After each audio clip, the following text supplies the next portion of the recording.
Bueno, ahí tienen el reloj atrás para que vean, chicas.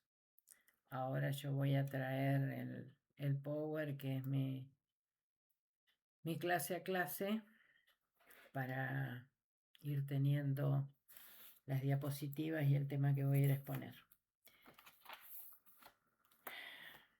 No sé si serán los loros, pero algo está pasando porque ayer hice un reclamo al cable y estuve hasta las 5 de la tarde sin conexión. Después que hice el reclamo, al instante conectaron, así que voy a terminar esto y voy a volver a llamar. Me hicieron un descuento superlativo porque tengo más de 15 días acumulados desde marzo que se corta la conexión. Según ellos me dicen, es la caja de no sé dónde, que están haciendo arreglos en la caja, que sé yo que es la caja. El tema es que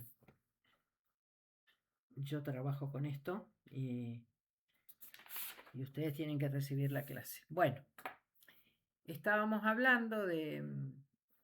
yo puse la diapositiva, ahora no sé qué número de diapositiva era, la diapositiva 50 del Power, que decía eso, que si cuando algo no comprendemos, no prestamos atención, si no nos interesa, no prestamos atención, si no nos sirve, no prestamos atención.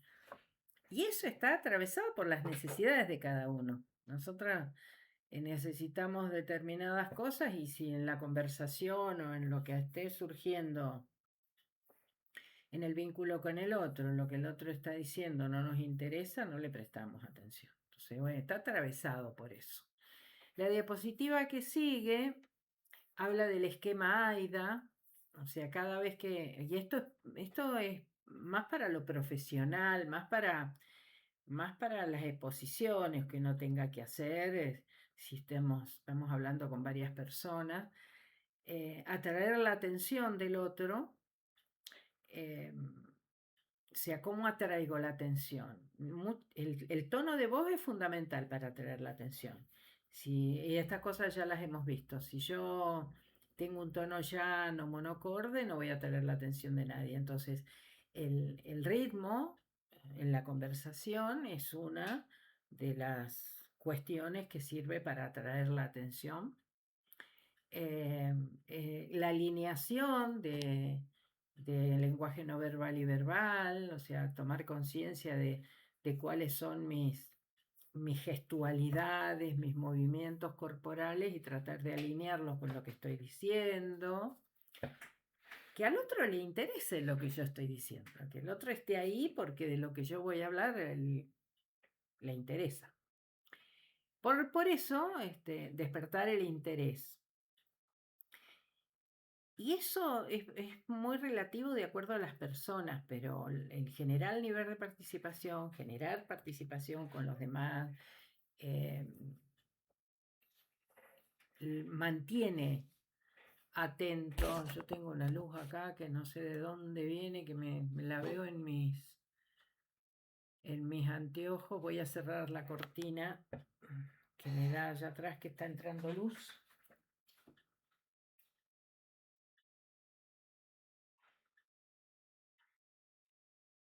Y voy a prender la luz eléctrica para ver si tengo mejor visibilidad, porque veo, yo no sé cómo me verán ustedes, después me lo van a decir, pero yo en esta cámara no me veo nítida, no veo con nitidez, después lo tendré que ver con el técnico. Bueno, atraer la atención del otro, despertar el interés, crear un deseo de que el otro tenga ganas de seguir participando y generar algún hacer. ¿Sí? ¿Se acuerda cuando veíamos el otro día la imagen, el triángulo de Edgar Dale, que el hacer y cualquier cosa que sea el hacer, no necesariamente una acción concreta de algo, sino un ejemplo. Esto que yo intento con ustedes, ¿no? Que yo intento que ustedes participen, que traigan sus propias experiencias, que puedan atravesar la teoría con su vida cotidiana, es un hacer. Entonces, bueno, eso forma parte de una competencia conversacional. Y cuando tengan que hablar, ya esto es un repaso, ¿no? Hemos hablado de esto, de la respiración como una herramienta importante, mantener el contacto visual, procurar tener un tono muscular relajado, y eso tendría que ver con el autocontrol. Yo en este momento estoy respirando, ¿sí? Entonces, ese autocontrol va a mantener esa respiración, va a mantener mi tono muscular relajado, por lo tanto acá también va a estar relajado, porque si yo tengo los músculos relajados acá también y voy a pensar con mayor claridad. Entonces el autocontrol es poder conectarme con lo que tengo que hacer, estar en el presente, como se dice mucho hoy, estar en el aquí y ahora. Bueno, usar la vestimenta adecuada, usar la mirada, si estoy con varias personas, no mirar fijo solamente a una, eh, evitar el uso de muletillas, el ritmo de la voz y esto que les dije recién, el cuerpo, cómo manejo mi cuerpo, qué hago con mis manos. Si mis manos son manos que yo hablo mucho y muevo mucho las manos, eso va a distraer al otro. Y siempre es inconsciente, ¿eh? La persona a lo mejor quiere estar presente, pero el que tengo enfrente gesticula mucho y eso distrae, al cerebro lo distrae. Y usar recursos, si da la situación para eso, usar los recursos, usar un power, usar un video, usar los colores de la vestimenta, no sé, hay montones de recursos que se pueden usar a tenerlos presentes cuando me toque hablar. Em, uh, esta diapositiva eh, casi no la puedo ver porque la tengo que tener chica para tener el machete al lado. Bueno, gestionar mis emociones. Ahora vamos a entrar en ese tema. No, en esta clase no creo, pero en la próxima seguro, de la gestión de las emociones. Las emociones, si son negativas, si son miedos, si son frustraciones, si son emociones que me ponen el palo en la rueda, tengo que aprender a gestionarlas, tengo que aprender a ser consciente de esas emociones que me dificultan o lograr los objetivos. Si yo aprendo a gestionar mis emociones, voy a desarrollar la confianza en mí de otra manera, porque eso tiene que ver con meterme para adentro, con trabajar lo que se llama la inteligencia intrapersonal, ¿no? Procesos de reflexión interno que después se van a reflejar en las relaciones interpersonales. Desarrollar capacidad perceptiva. La escucha activa es el desarrollo de una capacidad perceptiva, ver en el otro eh, no solamente lo que está diciendo, sino cómo lo está diciendo, ¿sí? Eh, su mirada, su tono de voz, su lenguaje no verbal. Crear películas donde sea actor. Esto yo siempre se lo recomiendo a los alumnos. Fílmense, que los filmen. Y hoy si filmamos tenemos audio también, entonces que nos filmen alguien que no sabemos que nos lo está haciendo para que no tomemos postura y, y que nos grabe lo que estamos diciendo. Eso nos va a permitir ver posturas, gestos Yo este tema lo trabajaba con los chicos de Villa Regina ayer, que también les doy clases virtuales, y dos alumnas dijeron que lo habían hecho. Y que una de ellas me dijo, sí, yo me di cuenta que hacía muecas que no sabía que las hacía. Entonces, bueno, se puede corregir eso, se puede corregir todo, pero mientras no sepa cuáles son, no voy a poder corregir nada.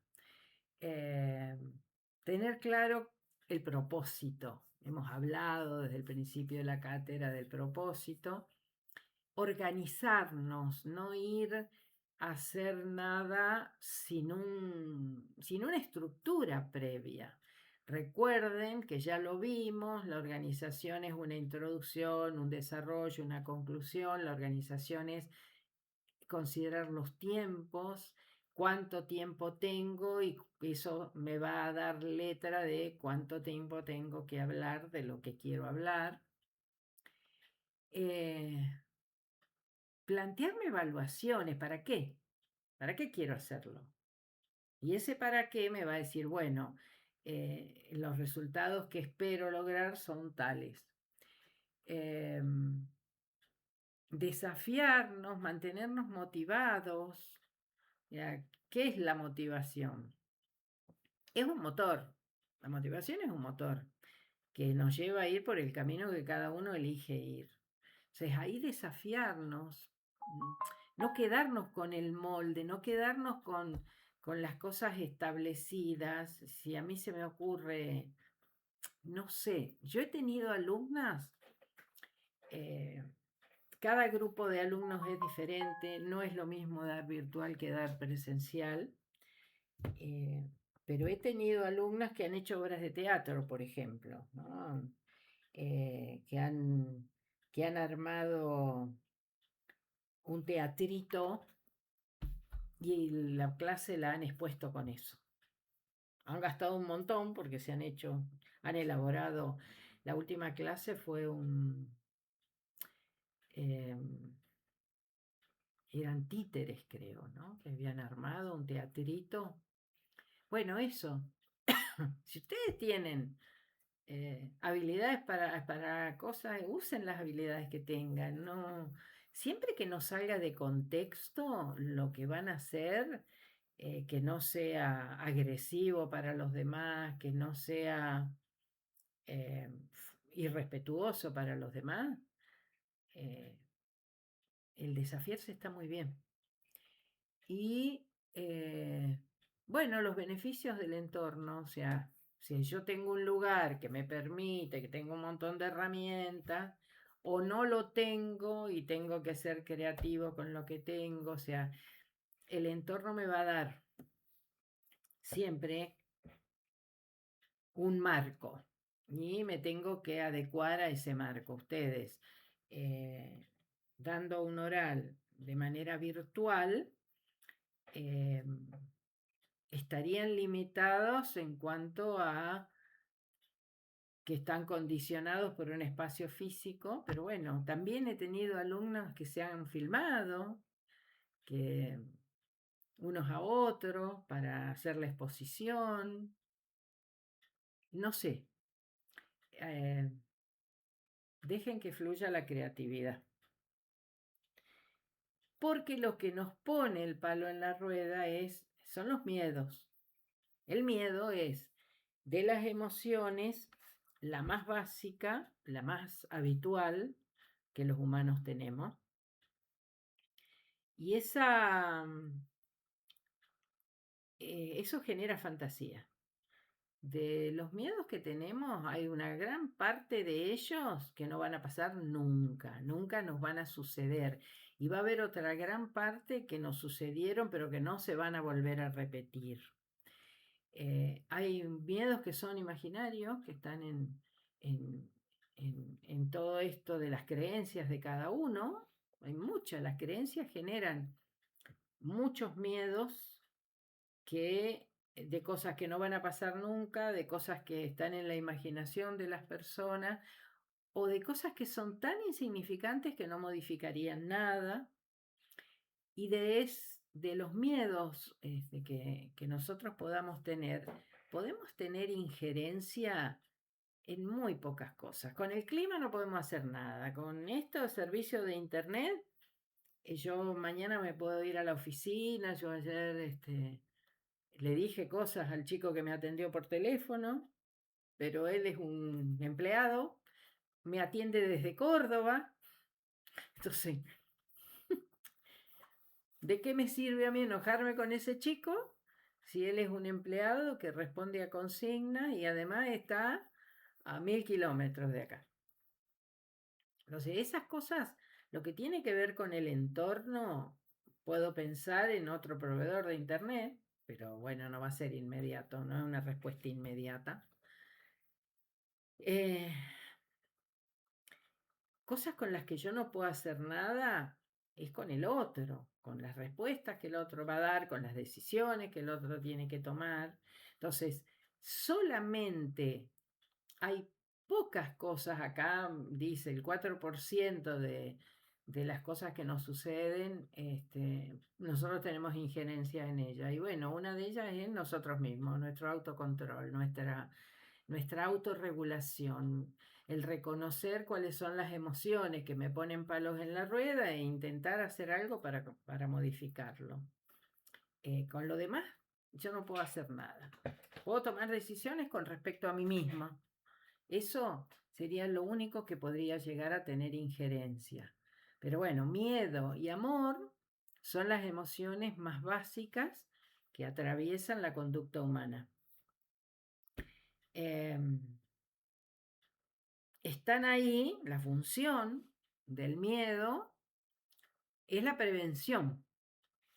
Cuando tenemos miedo, hacemos una alerta y esa alerta puede ser que nos salve la vida si es una situación grave.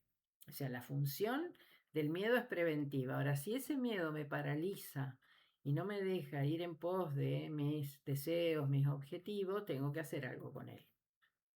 Porque no sirve que que me esté coaccionando la vida. Bueno, tomar conciencia, a ver si pasé, sí, a ver, había pasado una de más. Tomar conciencia de los verbos que conjugamos, de las palabras que usamos. Acá yo pongo de ejemplos, ¿no? Le robo un minuto, no lo quiero aburrir, no quiero molestar. ¿Tiene un minuto para mí? Molesto, no quisiera que crea que pienso en engañar. Estamos hablando del verbo robar, del verbo aburrir, del verbo molestar, del verbo engañar. Son verbos de connotación negativa. Entonces, en lugar de decirle robo un minuto, puedo decir, ¿podremos conversar un minuto? ¿Puedo hacer alguna pregunta? ¿Necesito hacerle una pregunta? Con respecto al verbo aburrir, si yo ya a la persona le estoy diciendo no te voy a aburrir, y ya estoy condicionando la respuesta del otro. Entonces son palabras iniciales con sugerente carga negativa. Si nosotros nos resistimos, usamos el verbo resistir, el verbo reclamar, el verbo prohibir, estamos estableciendo ya relaciones con el otro condicionadas por la sugerente carga negativa que esos verbos tienen. Y después hay frases o palabras que también lo tienen. Tengo un problema. ¿Qué puedo decir? Porque nosotros estamos resolviendo situaciones todo el tiempo. La conducta humana tiene un motor en resolver situaciones. En eso nos diferenciamos con los elefantes, con los gatos, con los perros, con los monos. Tenemos un programa genético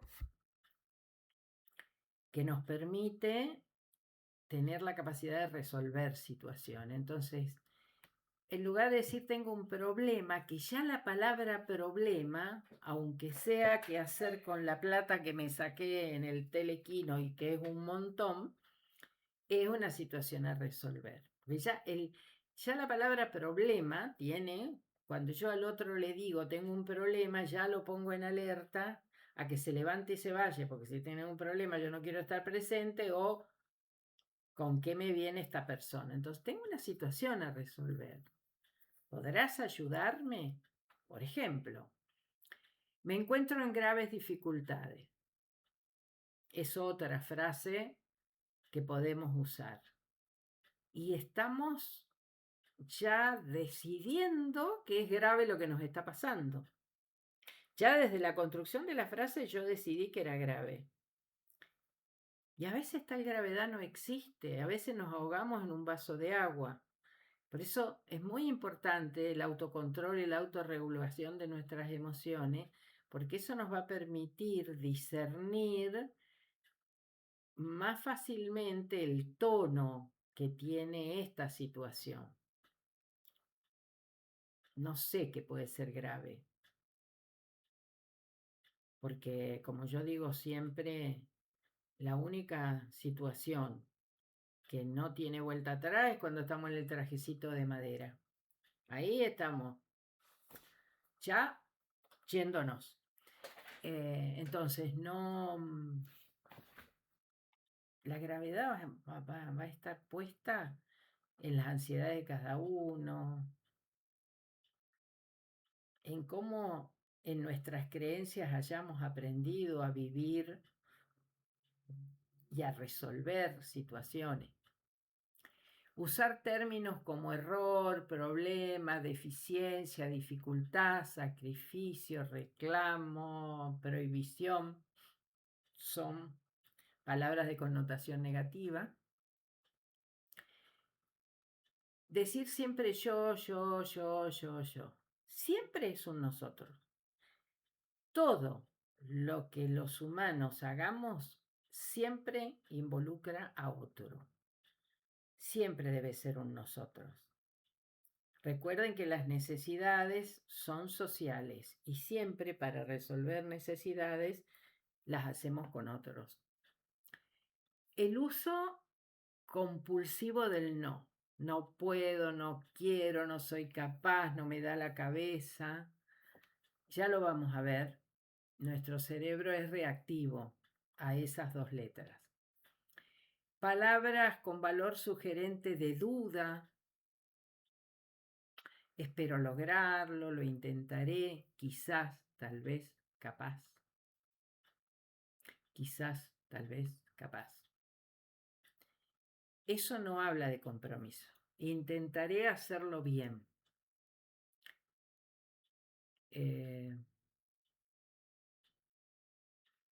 Ya estoy dudando y por lo tanto lo hago dudar al otro. Y conjugar el verbo en condicional. Un verbo, estoy anotando en mi crónica, el debería. Debería hacer esto, debería hacer lo otro. ¿Qué pasa con esa conjugación de verbo? Es un futuro incierto. Entonces, si yo a mi cerebro le digo, debería ponerme a estudiar, mi cerebro, que me acompaña en todo y que no es,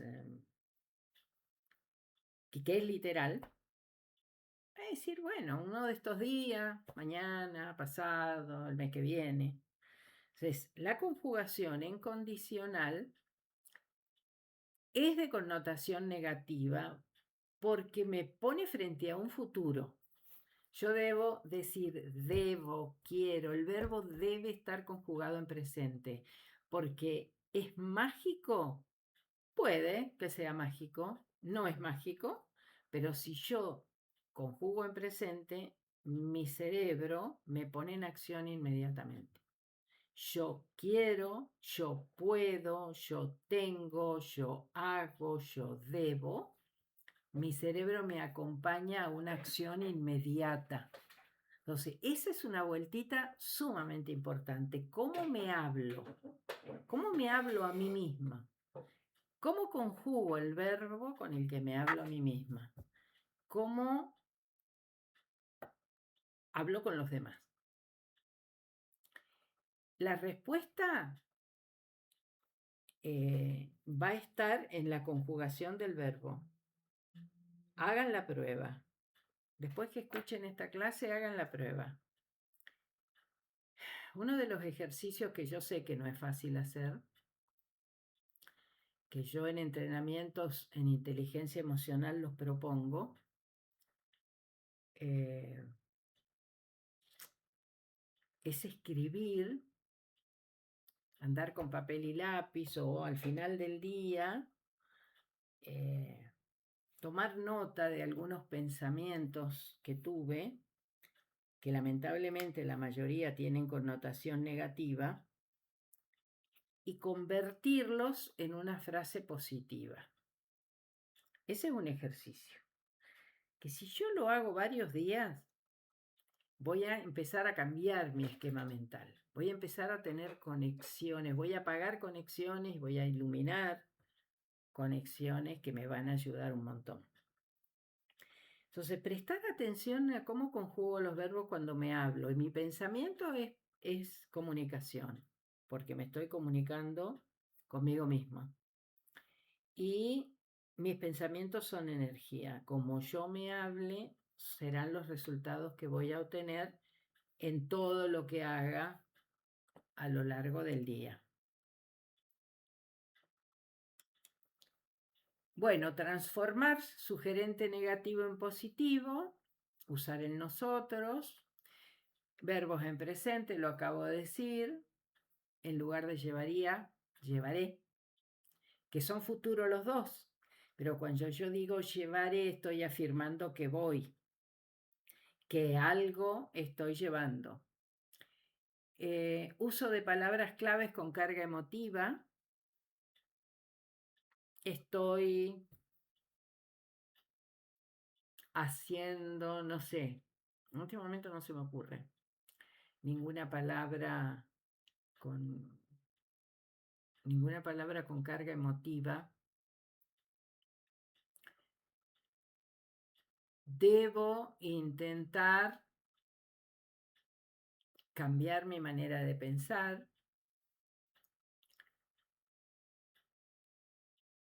Soy consciente que tengo que realizar cambios para obtener mejores resultados, para obtener otros resultados.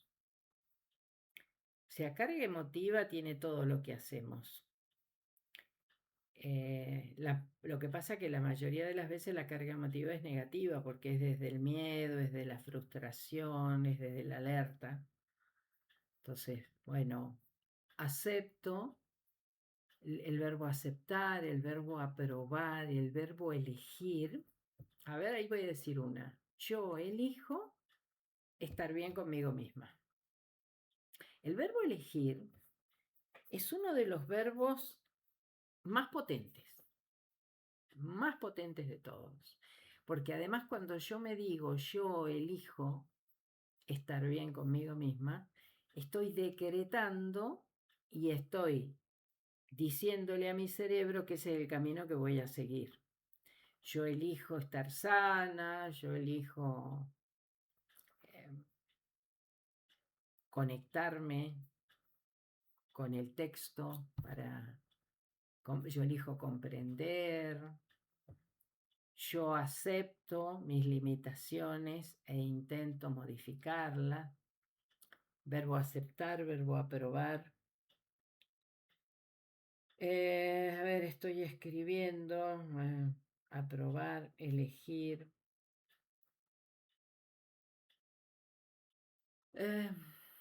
Dije algo más. Bueno, yo me acepto como soy. Nunca voy a poder cambiar si no acepto la realidad. Yo me acepto como soy. Recién ahí es donde estoy habilitándome al cambio. O sea, yo puedo, el verbo poder, sumamente fuerte. Yo puedo tomar conciencia de mis propios cambios, no sé. Después del yo puedo, del yo elijo, del yo acepto, del yo apruebo, pongan la frase que quieran.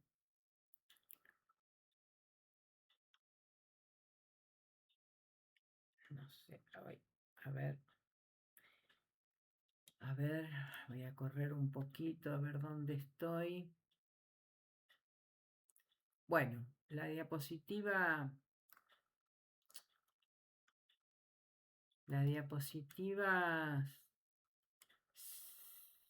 58 creo que es un ejemplo. Si nosotros decimos estoy enojada, me estoy decretando un buen rato de enojo.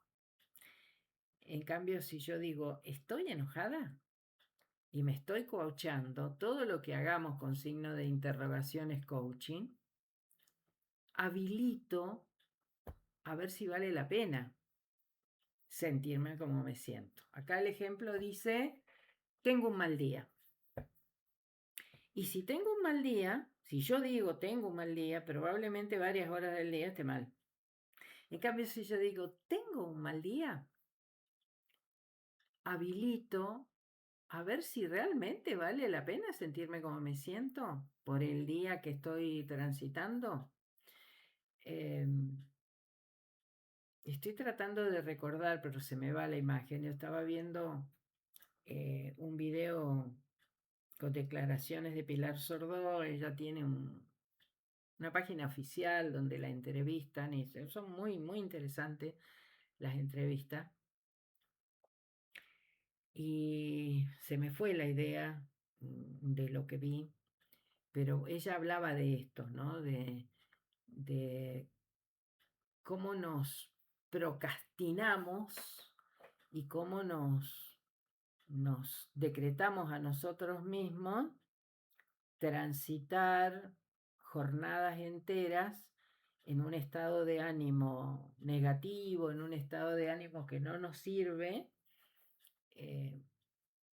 porque no encontramos la manera de salir de eso. Y eso lo que consigue es que sea más de lo mismo. Si yo tengo un mal día, se me va a pinchar la goma del auto si ando en auto, voy a perder la llave, se me va a caer en el agua el celular, no sé. Si yo digo tengo un mal día, probablemente ese día sea una concatenación, para hablar de axiomas, que son temas que vimos, una puntuación de secuencia, todas negativas. Sin embargo, si yo me pregunto si tengo un mal día, ¿valdrá la pena por esto que pasó, que no sé, perdí la llave o no sé, se me cayó internet y tenía que cerrar un negocio, tenía que hacer algo importante? ¿Vale la pena condicionarme todo lo que pase el resto del día por esa circunstancia que es ajena a mí, en la que yo no tengo injerencia porque la conexión a internet no depende de mí? Si dependiera de mí, seríamos todos autosuficientes.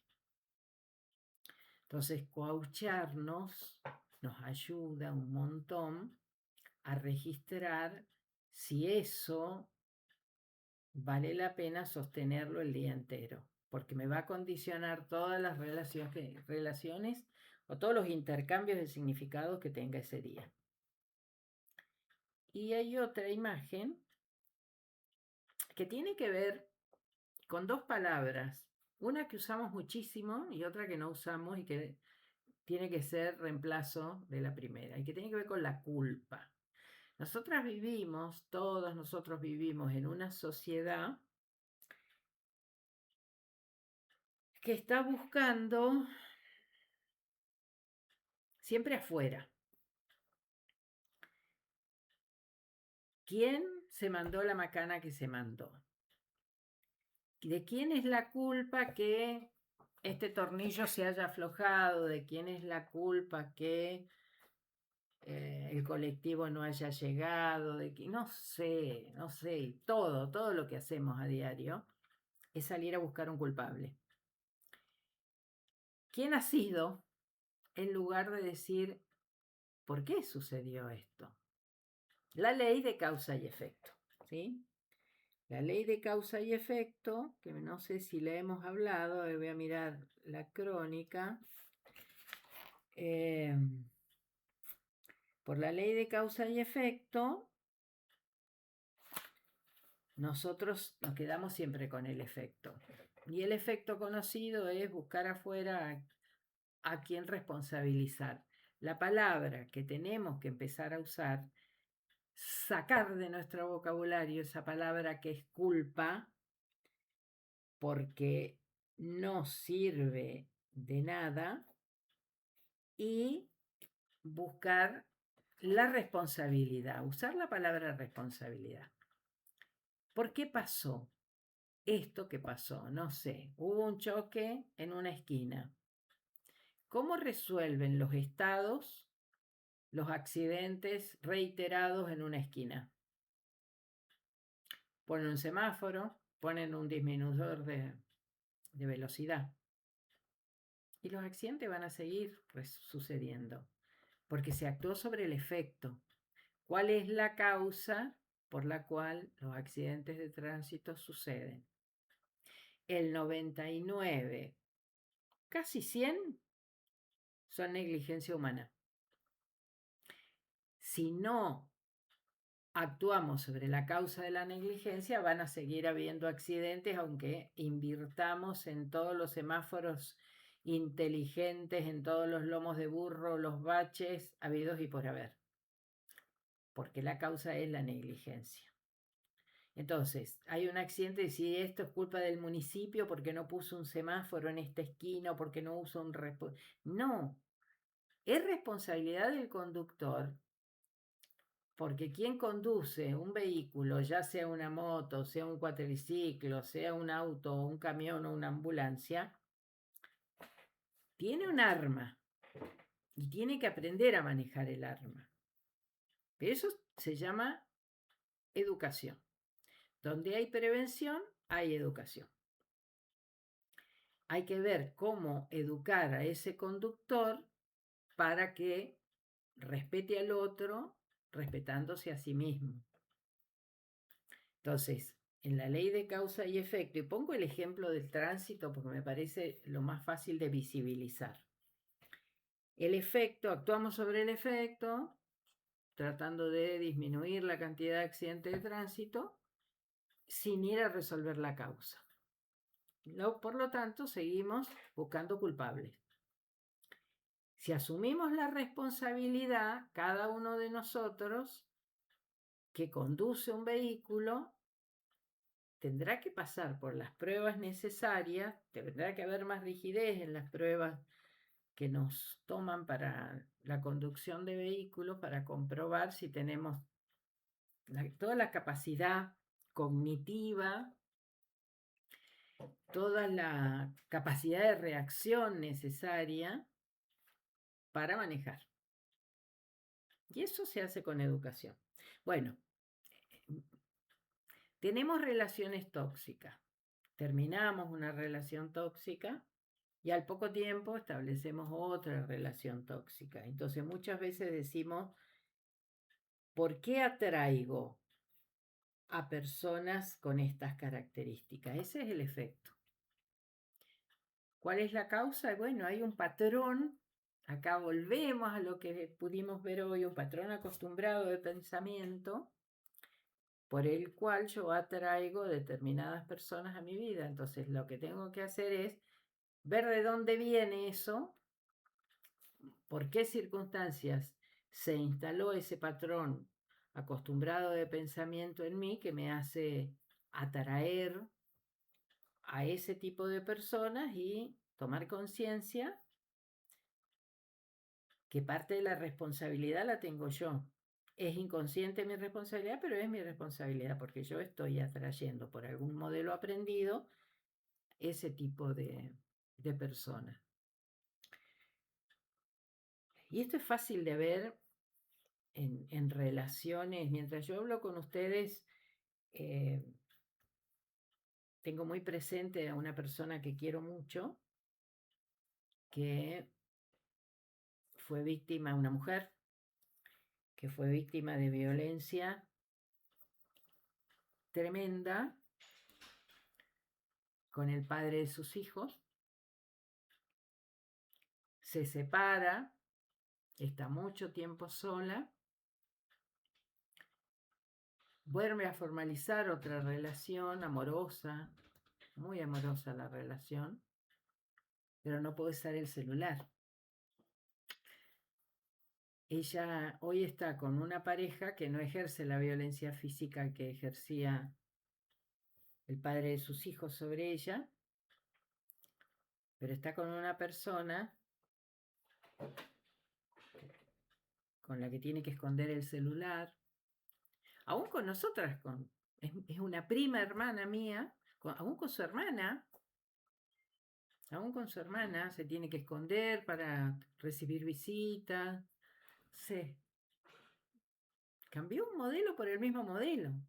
Pero como los resultados no son lo mismo, me parece que no cambié, que el modelo se modificó. ¿Se entiende lo que digo? Entonces, esos son patrones acostumbrados de pensamiento, son estructuras que están guardadas en el inconsciente que me van a hacer atraer situaciones similares a mi vida y que como por ahí los resultados no son los mismos o el modus operandi no es el mismo, yo creo que estoy haciendo cambios. Se llama matrices de aprendizaje, eso se llama matrices de aprendizaje. Entonces, en todas estas cosas que estamos viendo es tomar conciencia de la responsabilidad que cada uno de nosotros tiene, y acá no estoy hablando de maldad ni nada de eso. Nosotros hemos aprendido maneras de comunicarnos, que las hemos aprendido en los lugares donde crecimos. Entonces, bueno, esas maneras de comunicarnos lo que van a hacer es que por un tema del inconsciente nuestro cerebro nos va a ir haciendo encontrar ese modelo. Bueno, de esa manera estoy explicando los patrones acostumbrados de pensamiento, que es uno de los canales por los cuales percibimos la realidad. Y son cosas del inconsciente, son dificilísimas de explicar. ¿Por qué mi prima volvió a casarse con un señor en apariencia amoroso, pero que no puede tener más Facebook, se borró del Facebook, se borró de las redes que tenía y no tiene libertad para comunicarse con quien ella quiera? Y la coacción no es violenta. Entonces, como la coacción no es violenta, ella no se da cuenta que está repitiendo el modelo.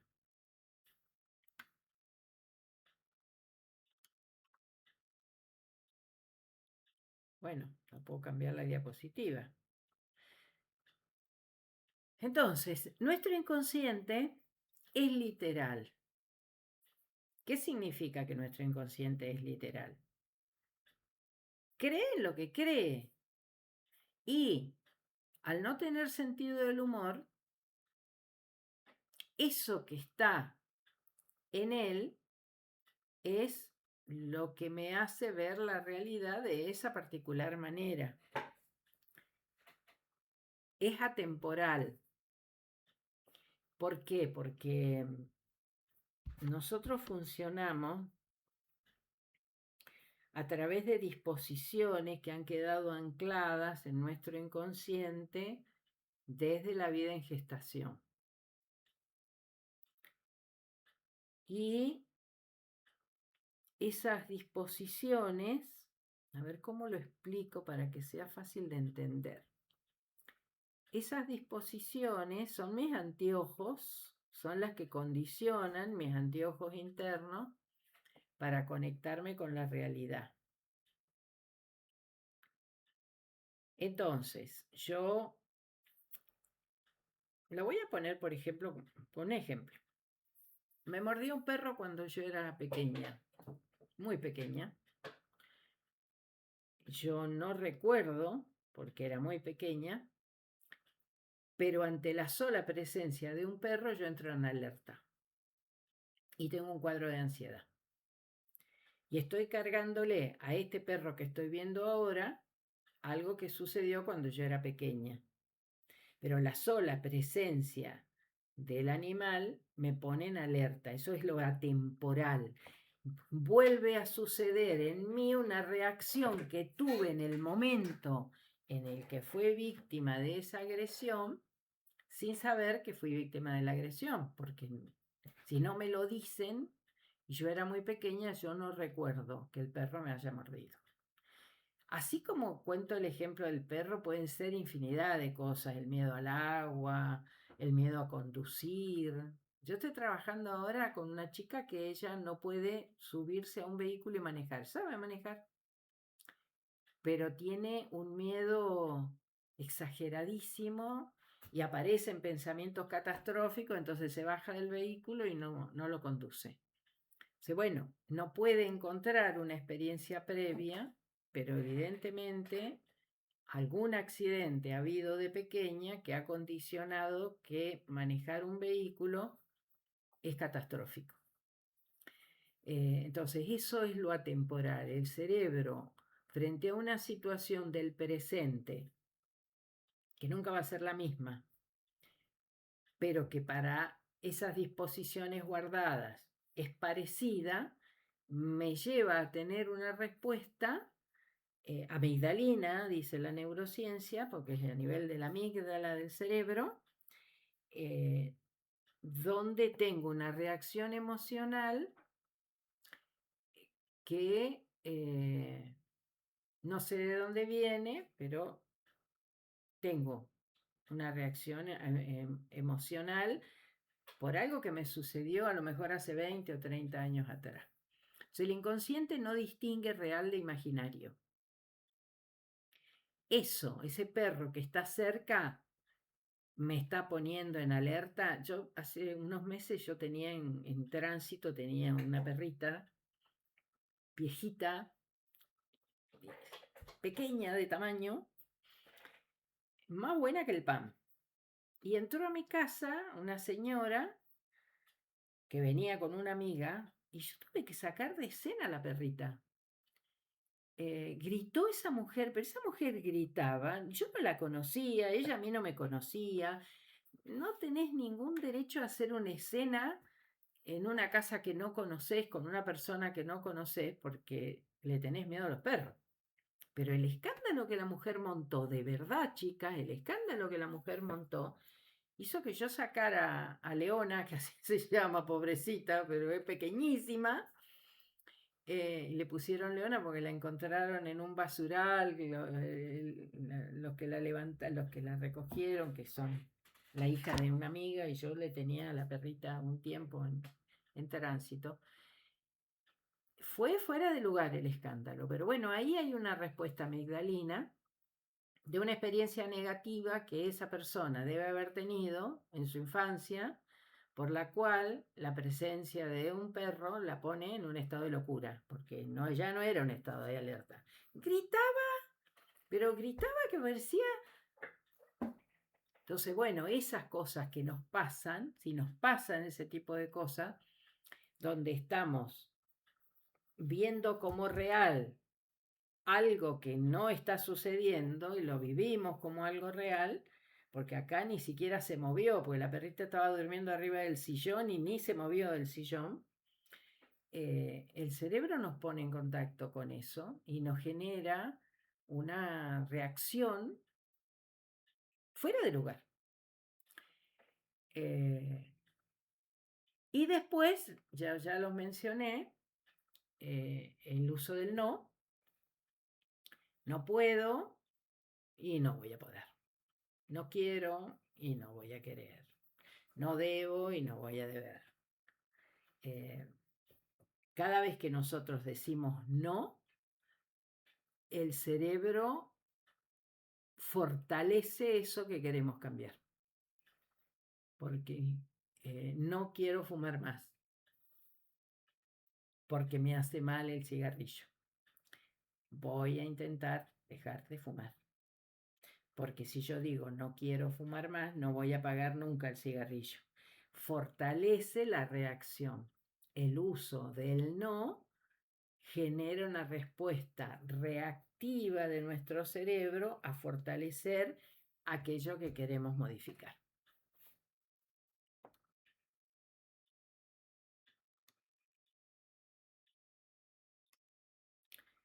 Ups, a ver, se me pasó la diapositiva.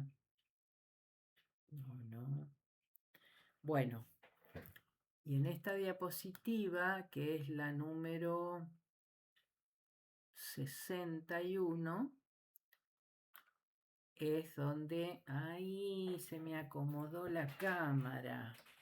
No sé qué hice con el power, pero ahí se me acomodó la cámara.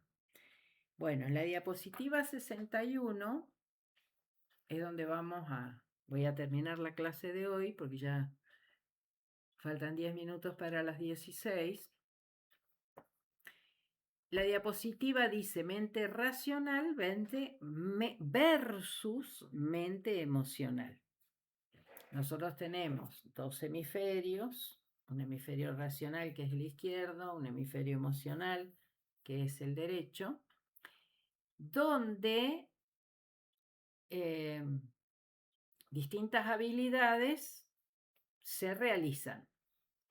En la mente racional, esto tiene que ver con una teoría que se llama inteligencias múltiples, que nosotros no la vamos a trabajar, pero que es contemporánea en su aparición con la inteligencia emocional. O sea, cuando Gardner, que es el autor de esta teoría, publica inteligencias múltiples, es año 92, 93 del siglo XX, época en la que también aparece inteligencia emocional de Daniel Goleman.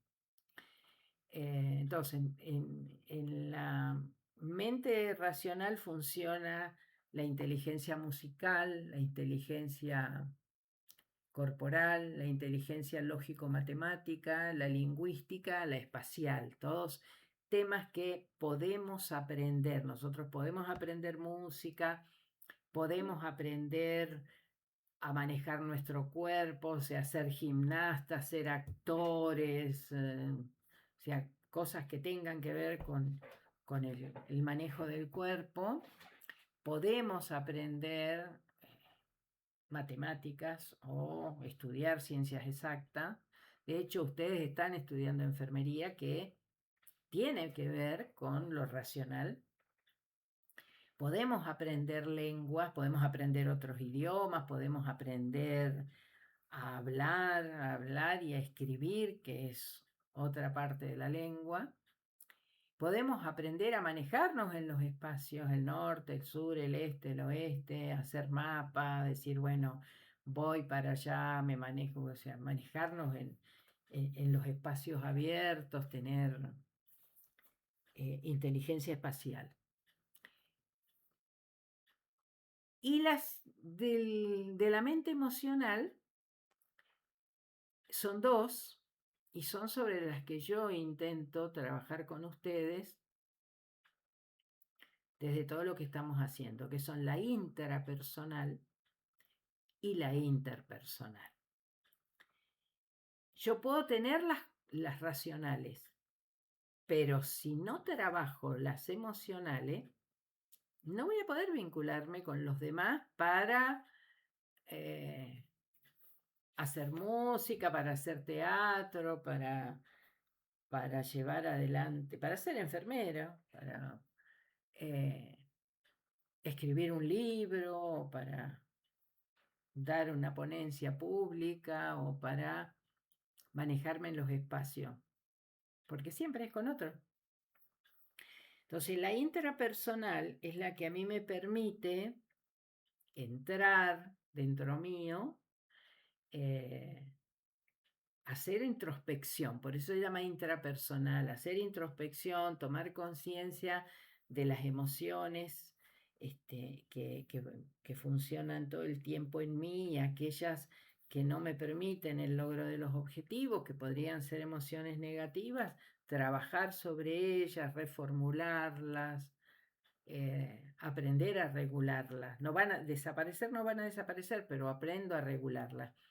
Ese trabajo intrapersonal lo que me va a permitir es mejores relaciones interpersonales. O sea, yo voy a tener buenas relaciones con los demás si yo aprendo a tener buenas relaciones conmigo misma. Eso sería el resumen, ¿no?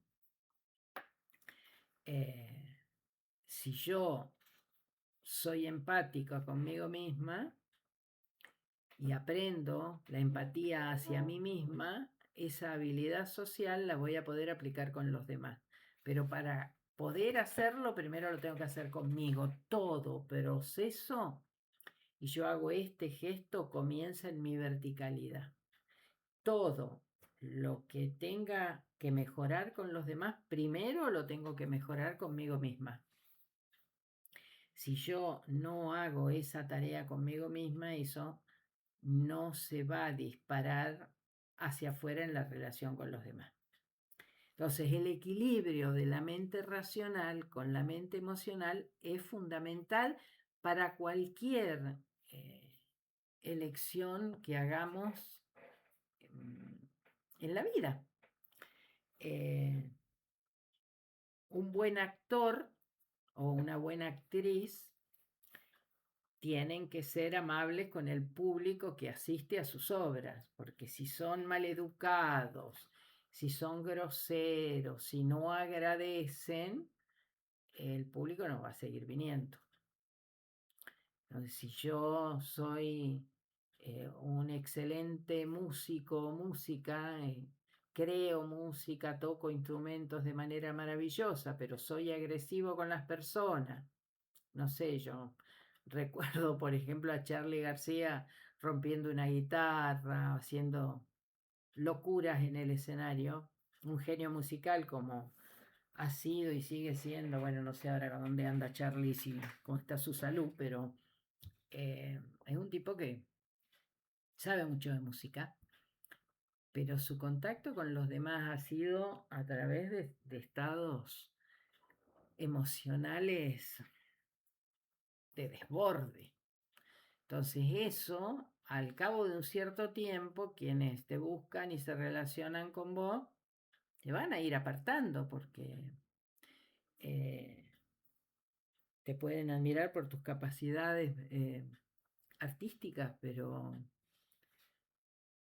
también están buscando que se reconozca algo de lo que vos estás haciendo para acompañarlo en la vida que está llevando. O sea, si vos no le pagas las entradas de sus espectáculos, él no va a poder, no va a tener dinero para seguir adelante con sus espectáculos. No sé, por ahí estoy poniendo ejemplos eh, que no sé si se pueden entender, pero es fundamental que ambas mentes vayan de la mano. Es fundamental que todo lo que nosotros hagamos en términos de concretar situaciones concretas, valga la redundancia, vayan de la mano de un buen intercambio de significados con los demás. Si ustedes como enfermeros, ayer por ejemplo, los alumnos de tercer año hablamos de estos temas, porque con ellos yo trabajo ética, y ellos comentaban que de prácticas que habían ido, que lo habían tenido, son alumnos que están en Villa Regina, eh, habían visto que habían interactuado con enfermeras o enfermeros que no eran amables. La palabra que dijo la alumna es la empatía. En mis prácticas he visto poca empatía en esas personas que trabajan con el dolor de otras personas, que es lo que hacen los enfermeros. Entonces, bueno, la empatía tiene que ver con la inteligencia intrapersonal volcada a la interrelacional. Si yo no soy empático conmigo mismo, si yo estoy haciendo un trabajo al que voy, y eso es lo que reflexionaba la alumna, ¿no? Se vive la enfermería, ellos están viviendo la enfermería como un trabajo, no como una vocación. Y si yo la vivo como un trabajo, los destinatarios de mi tarea pueden ser obstáculos o pueden ser molestias, porque yo voy pensando solamente en el ingreso que voy a tener y me olvido que mi tarea es también emocional, porque muchos de los resultados en la salud de esas personas van a tener que ver con lo que yo les transmita, lo que yo les dé. Si yo no soy amable, no le voy a colaborar a la persona que está atravesando un dolor. Si vengo y lo muevo bruscamente, no muestro los dientes, no soy amable, no soy sociable, a esa persona no le va a hacer bien. ¿Tengo la obligación de serlo?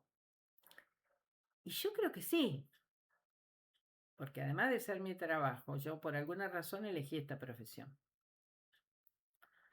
Eh, no sé, creo que todas las profesiones tienen que ir acompañadas de eso, pero bueno, no, si el ingeniero que está haciendo los planos de la casa que yo me voy a construir es más o menos simpático, no sé si cambia mucho, porque poco lo voy a ver al ingeniero que está haciéndome el plano o el arquitecto, pero si yo estoy enfermo, la persona que me está atendiendo no es amable conmigo, eh, no me está ayudando a transitar esta situación de dolor de la misma manera.